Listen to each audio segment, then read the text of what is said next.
Hello students, yesterday we have done law of conservation of mass. So in today's class we will do a numerical on the law of conservation of mass. So see, here is the numerical.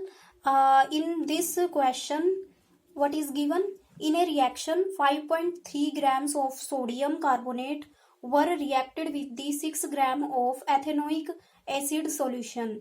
The product were 2.2 gram of carbon dioxide, 0.9 gram of water, 8.2 gram of sodium ethanoate solution. Show that these observations are in agreement with the law of conservation of mass. देखिए इस question में आपको क्या बताना है, क्या given है।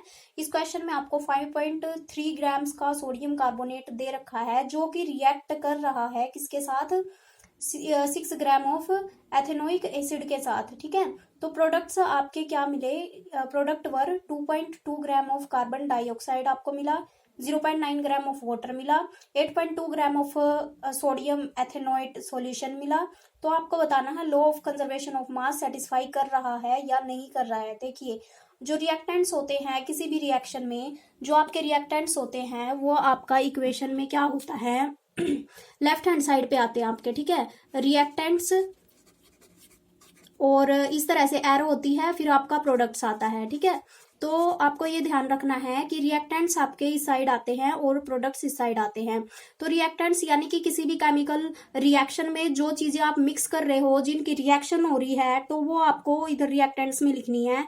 और प्रोडक्ट्स में वो प्रोडक्ट्स आएंगे आपके जो रिएक्शन के बाद आपको रिजल्ट मिला है कि क्या आपको रिएक्शन होने के बाद क्या क्या मिला, वो आपका क्या होता है, प्रोडक्ट्स होता है। तो देखिए आपका सबसे पहले आपको मास निकाल लेना है, यानी कि मास आपको निकालना है रिएक्टेंट्स का, फिर आपको प्रोडक्ट्स का निकालना है, फिर आपको कंपैरिजन करना है कि दोनों सेम है या नहीं है। अगर आपका रिएक्टेंट्स का मास ऑफ प्रोडक्ट के बराबर आया तो आपका law of conservation of mass satisfy हो जाएगा, नहीं तो आपका law of conservation of mass satisfy नहीं होगा। ओके, सो देखिए मास ऑफ रिएक्टेंट्स निकालने के लिए आप क्या करोगे, रिएक्टेंट्स को कलेक्ट करोगे। तो आपका रिएक्टेंट्स कौन कौन से हैं, सोडियम कार्बोनेट है और एथेनोइक एसिड है। तो आपने ये लिख लिया mass of sodium carbonate plus में एथेनोइक एसिड सॉल्यूशन। अब देखिए इनकी वैल्यूज जो आपको गिवन है वो आप रख दीजिए।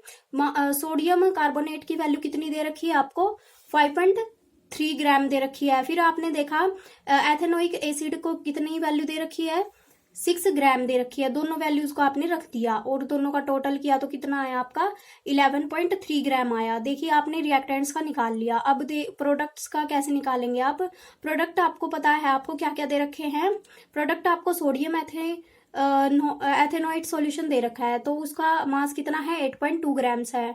और वाटर का कितना दे रखा है इन्होंने, 0.9 दे रखा है। कार्बन डाइऑक्साइड का 2.2 ग्राम्स दे रखा है। तो सारी वैल्यूज आपने रख दी। पहले यहाँ पे आपने प्रोडक्ट्स को लिखा, सोडियम एथेनोइट सॉल्यूशन और सोडियम कार्बन डाइऑक्साइड और वाटर, फिर उनके मासेस को आपने इक्वेशन में पुट किया और ये आपका सम होके 11.3 ग्राम आया।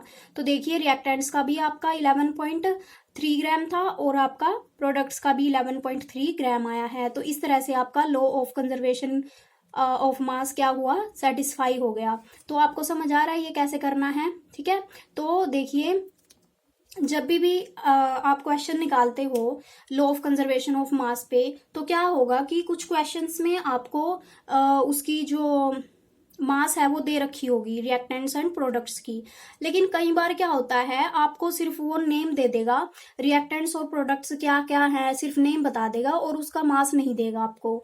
फिर भी आपको law of conservation of mass को सेटिस्फाई करना होगा। तो देखिए वो कैसे करोगे आप, मास को निकालना आपको आता है, मैंने प्रीवियस लेक्चर में आपको बता रखा है कि मास किसी भी कंपाउंड का आप किस तरह से निकालते हो। जैसे वाटर का मैंने बताया था कि वाटर H2O होता है आपका, तो इसमें आप मास कैसे निकालते हो। हाइड्रोजन का मास आपको पता है 2 ग्राम्स होता है ना, और ऑक्सीजन का कितना होता है आपका 16 ग्राम होता है। कैसे, क्योंकि इसका एटॉमिक नंबर कितना है, 8 है, और इसका डबल कर दोगे तो 16 आएगा आपका। और डबल क्यों करते हैं हम, क्योंकि आपका जो ऑलमोस्ट सारा मास होता है एटम का वो न्यूक्लियस में होता है, और न्यूक्लियस में आपके सिर्फ प्रोटॉन्स नहीं होते, न्यूट्रॉन्स भी होते हैं। समझ आया, तो न्यूट्रॉन्स का मास भी आपका ऐड होता है।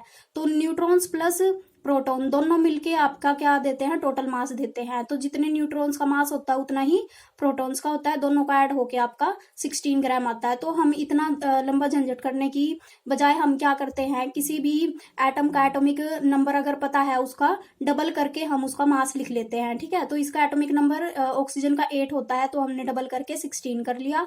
और हाइड्रोजन का आपका एटॉमिक नंबर 1 है, बट आपका मास नंबर कितना है, 2 है। अब देखिए इसमें हाइड्रोजन के 2 एटम हैं, तो 2 ग्राम को मुझे 2 से मल्टीप्लाई भी करना पड़ेगा, तब जाके आपका आएगा 4 ग्राम मास इसका, ठीक है, क्योंकि 2 एटम आपके दे रखे हैं हाइड्रोजन के, एक नहीं है। और ऑक्सीजन का कितना है आपका 16 ग्राम्स है, और ऑक्सीजन के एटम्स कितने हैं, सिर्फ एक ही है, तो ये इतना ही रहेगा।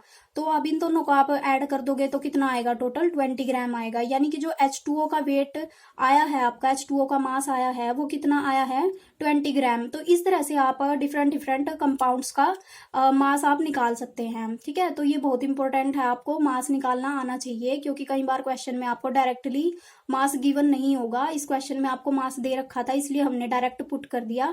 तो कई क्वेश्चंस में आपको नहीं दे रखा होगा, तो आप कैसे निकालना है वो भी सीख गए हैं, ठीक है। So that's all for today. आप ये क्वेश्चंस को प्रैक्टिस कीजिए अच्छे से, और law of conservation of mass को पे जितना आप मास निकालना सीखिए, ठीक है। और क्वेश्चन प्रैक्टिस करेंगे जितनी ज़्यादा, आपको उतना ही समझ आएगा, कॉन्सेप्ट्स आपके क्लियर होंगे। So thank you.